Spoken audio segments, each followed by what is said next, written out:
Drive continued. What the fuck? I asked all of them, and none of them. I told you, he said as if I was stupid. We robbed a house, now get us out of here. I drove, dumbfounded at what I was hearing, as Bobby began to explain. We needed more money because we had run out of what we had gotten from the grocery stores. I didn't want to bother you because you said that you were tired and wanted to sleep. We were going to ask you to do it with us, but I thought you didn't want to do it and I didn't want to make you. In those moments on the short ride to my house, I almost felt like he cared about me and did not want to implicate me in what they had done. He continued. We got some gardening gloves to cover up our prints and ski masks. Out of breath, he let it out. We walked through the woods and waited for the owners to leave. Then we broke the back window and went in. I was not there and would later get an entire police report about what they had pieced together, along with the 3 stories that were told to me by my former friends. From here, I can spin it in my own words, like the Bible. 3 boys wait in the woods shrouded in ski masks and wearing gardening gloves, because that's all they had to protect their identities. They watch as a car leaves the driveway. They ran like fools to the back of the house. None of the windows would open, so Bobby smashed the lowest one, clearing the glass with a mag light. The year had begun and ended with one of those. They crawled inside on their bellies, and once inside they realized the cache of goods in the home. Bobby had planned this robbery weeks in advance, knowing that the occupants of the home were quite wealthy and would be gone at the time. Around the house were things of innumerable value. They began to search for cash, jewelry, and other small things that could fit in their pockets. The excitement drove them to destroy everything in their path. And even when Nick had discovered over $300, that did not stop their lust for excitement. They had found a beautiful cedar chest of ornate design and smashed it to pieces, only to find clothes in it. It was not long after that that the occupant of the home had realized they forgot something and went back. Inside, the boys began to duck out the window one by one. At the last, Nick, the owner, came in and realized what was happening. He ran at the window, shouting, what was just short of the last young man before they got away. They ran into the woods and back to Bobby's home, where they called me, promptly. And now we have enough money to go to Boston, Bobby said, as I pulled into my own driveway. Several other people had come over to hang out with my brother. I was worried that my friends' guilty looks would give them away and what they had done, but they didn't have to. We walked in calmly and sat down. My friend Bill was sitting on the couch, complacent to watch TV with my brother. He gave an annoyed look at the sight of Bobby, then passed that look on to me. Aiden was not the only friend who had disagreed with my friendship with Bobby. Bill was another friendship that I had passed on as a result of falling in love. A few weeks earlier, Bill had called Bobby an idiot, and no matter what Bobby had slung at him as an insult, Bill ignored it and kept laughing. It so enraged Bobby that someone didn't give him the attention that he wanted, that somehow he convinced me to help him let the air out of Bill's tires while he was gone with my brother. Again, I am not innocent, just a fool. Bill knew what had happened, but was non-confrontational with me, and merely had his car towed away and the tires replaced.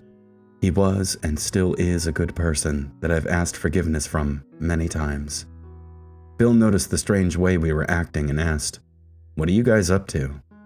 "Nothing, just going to Boston," I said, and Bobby had an angry look on his face that could have melted lead. Bobby intruded, "We've got to go, it's getting dark," and walked out of the house. Mark and Nick followed him out. I stayed behind for a moment to pee before we left. Bill stood there in the living room looking me up and down, then asked, "Where'd you guys get the money?" "What money?" I asked guiltily. "To go to Boston?" I don't know why, but I told him the truth, and he said nothing, just had a strange grin on his face as I left, that I will never forget. That feeling roiled in me again, anxiety mixed with sadness and hatred and love all at once. But like that mote in the wind, I went to Bobby in the car. We met up with my brother who had bought us alcohol again, then after leaving him, took 90 eastbound to Boston. We had no idea what we were going to do when we got there, but it had to be fun, right? 4 teenagers in the largest city in New England with no supervision or protection, and no one knowing we were there? Could be a lot of fun, right? Bright lights fell on us as we approached Cambridge. What were we going to do? How were we going to have fun? After finding overnight parking, which was $30, we walked aimlessly up and down Newbury Street in the cold, talking about anything but the robbery. Once we realized just how expensive everything was, we lacked the courage to spend much more. Drinks, food, anything would set us back, making it impossible to get home. There weren't even any grocery stores with soda machines outside. The beer and cigarettes had cost $50. A full tank of gas had cost $20. So with less than $200 in hand, we stood in front of the Prudential Center and began to muse about what we should do. I said we should go home. Nick said he agreed. Mark said he agreed. Bobby said, we didn't come all the way here just to go back home. I wanted to have some fun. I said, then we should sleep in the car after we have fun, whatever that is. Bobby asked, why are you such an idiot? Something in me broke in that moment. I said, you know what? You needed me to get out here. I didn't have to help you, Bobby. In fact, I probably shouldn't have. Bobby was shocked that I would ever talk back to him. Then he turned back into his old self and laughed. I spoke again. Do you want to get home at all? Because I'll leave you here. Mark and Nick stared at me in surprise as well. I was surprised with myself too. I had never before stood up to him, and it felt good and terrible all at once. Nick piped up in the shocked silence that followed my rebuke of Bobby and said, maybe we should get a hotel, man. The car's kinda cold. I agreed, as did Mark. Bobby hated every moment of not getting what he wanted and began to lay into me. Faggot. I ignored him as we walked into the Sheraton and spent the rest of the money to sleep comfortably before the storm. Any room at the Sheraton was going to be expensive, but rather than stay in some trashy place, I wanted us to feel safe. I was the only person who could sign for a hotel room because I had just turned 18. With disdain, Bobby forked over all the money. All of it. The concierge asked if we were backpacking or thumbing. I'd forgotten that I was holstered with an overlarge backpack filled to the brim with beer. I said, yeah, we're just on our way to Maine. Just really tired and needed to stop somewhere. But we're driving. My nervousness went right over her head as she handed me the key to the room. I can't remember which floor we were on, but we were high enough to overlook Route 90. I remember discarding the beer-addled bag to the floor and looking out the floor-to-ceiling window at the night. 90 pulsed and pumped with traffic. People went in, people went out. I wondered, then thought to myself that I would not like to drive here every day, while 3 boys and this new adult were satisfied to drink until sleep while watching TV. Bobby fumed, realizing that night that I did not care. He did make one more comment before sleeping. Sitting up in the bed, beer in hand, I wondered what was going on back home.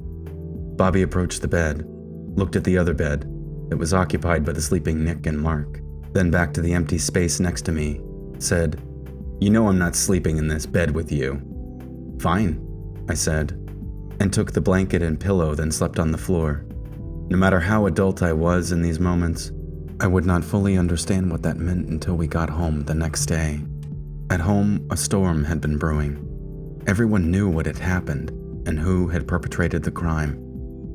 It wasn't until years later that Bill admitted to me that he had made an anonymous phone call to the police about what he knew. Over beers, he apologized to me about that and about the letter. I told him not to. We awoke with scruffy heads, stuffy noses, and mild hangovers.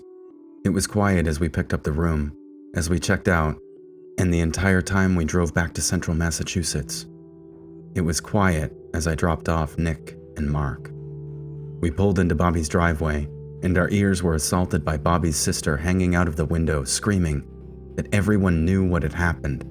Everyone knew that it was us.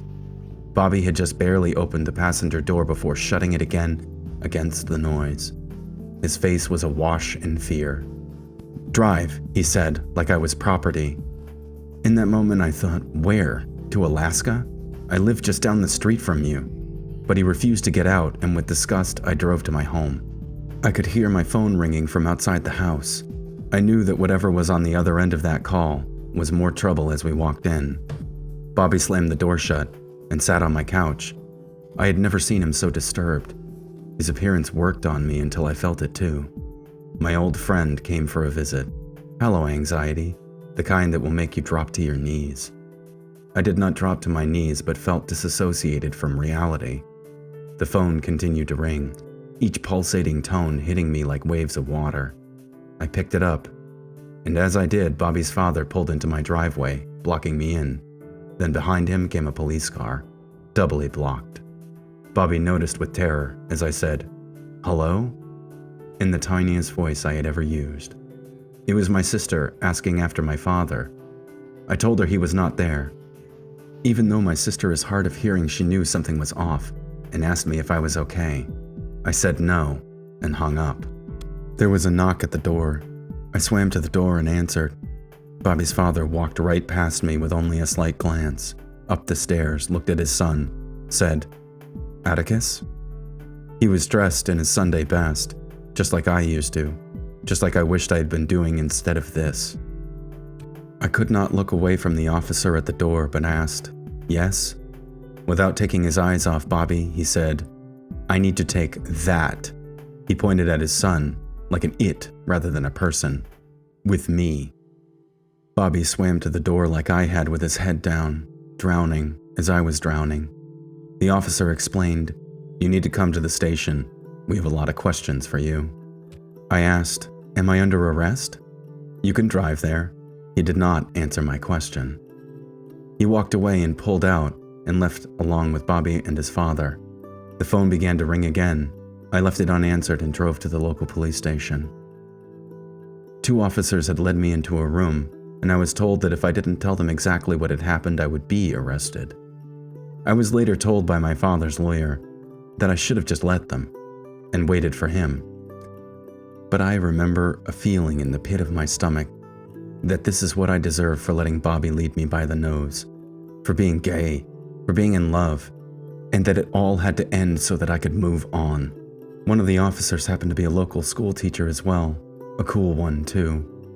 I asked that he be the one I tell, and no other officer. They obliged me, and I retold the whole story from the moment we left for Maine. The charges brought against me were contributing to the delinquency of a minor. My court date was set for 6 months from then. They left me alone to cry for a long time in the office. Then I was allowed to go home and face my disappointed father. To be continued, and thank you for watching.